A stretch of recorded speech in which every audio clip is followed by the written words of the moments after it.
ও মা গো, এ আমার কি সর্বনাশ হলো গো, এখন আমার কি হবে গো?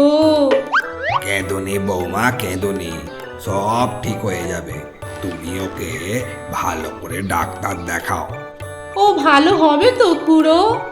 সবই তার ইচ্ছে বৌমা, সবই তার ইচ্ছে। অনেক সময় আবার আঘাত লাগলেও ভালো হয়ে যায়। ভগবানকে ডাকো বৌমা, ভগবানকে ডাকো। এখন তিনিই ভরসা। বাবা পটায়, ও তোর একমাত্র বউ মোক্ষদা। ও অন্য কেউ নয় বাবা। ওকে নিয়ে সুখে শান্তিতে ঘর কর, বুঝলি? আমরা আসি গো বৌমা।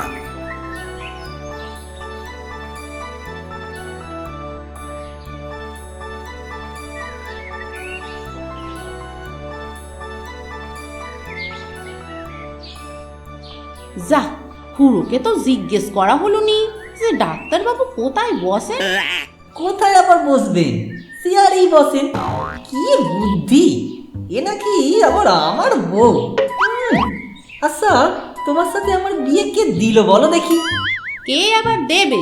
বামুন ঠাকুর। এটাও যে বুঝতে পারে না, সে আবার আমার বুদ্ধির দোষ ধরে। কি বুদ্ধি!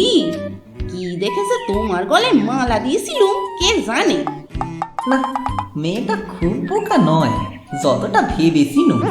সাবধানে থাকতে হবে।